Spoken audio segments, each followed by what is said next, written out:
Bienvenue sur Motorized Daily, votre référence pour les pièces détachées neuves et d'occasion. Aujourd'hui, on s'intéresse à la Suzuki AH110, un classique des underbone, connu dans de nombreux pays comme un véhicule du quotidien fiable. On va voir ce qui fait encore sa force aujourd'hui, où se cachent les faiblesses typiques et pour qui l'achat vaut vraiment le coup. Ici, pas de paillettes ni de show. On parle d'une mécanique simple, faite pour tenir le rythme en ville, jour après jour. Un détail qui distingue la AH110 de beaucoup de scooters, elle associe une boîte 4 vitesses à un embrayage centrifuge. On passe donc les rapports au pied, mais sans levier d'embrayage. Un mélange séduisant entre sensation de moto et confort. Et à la fin, une recommandation claire, acheter, chercher ailleurs ou passer son chemin. Bitte sende den deutschen Voice-over-Text für Szene 2, fehlt nach Original. Dann übersetze ich ihn ins Französische. Lorsque Suzuki a lancé la AH110 au début des années 80, l'objectif était limpide. Offrir une mobilité abordable pour le quotidien urbain, surtout en Asie. Plutôt qu'un manifeste de style, la marque a misé sur un cadre step-through robuste, un entretien simple et une mécanique qui ne fait pas de caprice dans les embouteillages.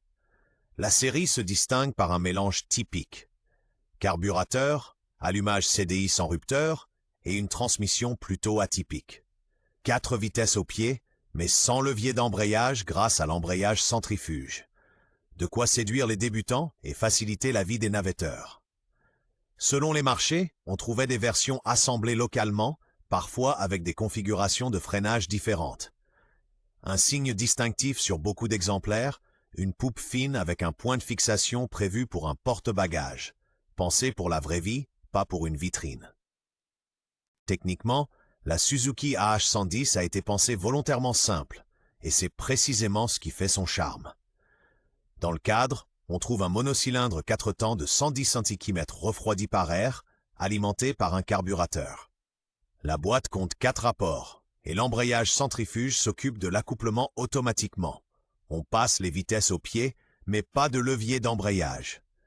Selon le réglage, la puissance et le couple tournent autour de 8 chevaux et d'environ 8 Nm, largement de quoi rouler en ville comme sur route, à un rythme tranquille.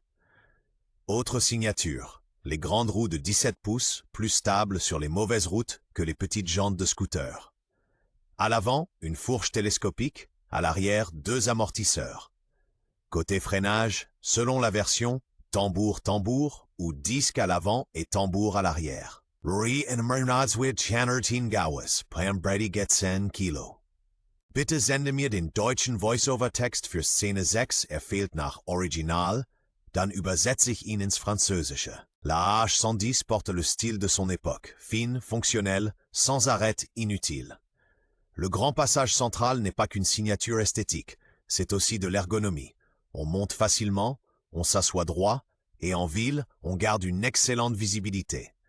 La selle longue et plate est taillée pour le quotidien, même à 2, et la taille étroite rend les manœuvres dans les espaces serrés particulièrement agréables. Un détail très réussi, typique. Les flancs latéraux, fins, qui couvrent la zone moteur sans donner une impression de lourdeur. Un underbone, pas un scooter. S'ajoute un échappement relevé qui améliore la garde au sol et se montre moins exposé sur les routes dégradées. Les roues de 17 pouces allongent la silhouette et donnent une allure de petite moto.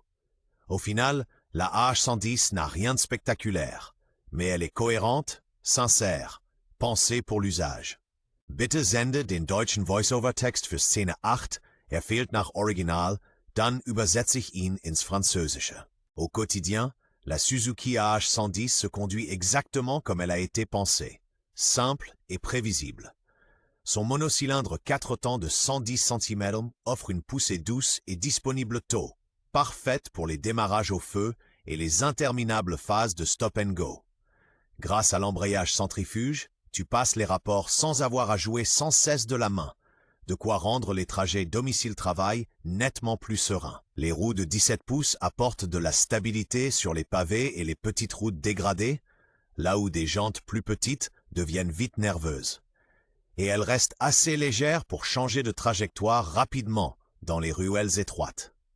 Les freins, souvent à tambour, demandent d'anticiper, mais collent bien à son tempérament tranquille. Le plancher plat et la position droite sont très pratiques, surtout avec un sac ou des courses au crochet. Seule limite. Le petit réservoir d'environ 4 litres impose de faire le plein plus souvent, mais sur de courtes pauses.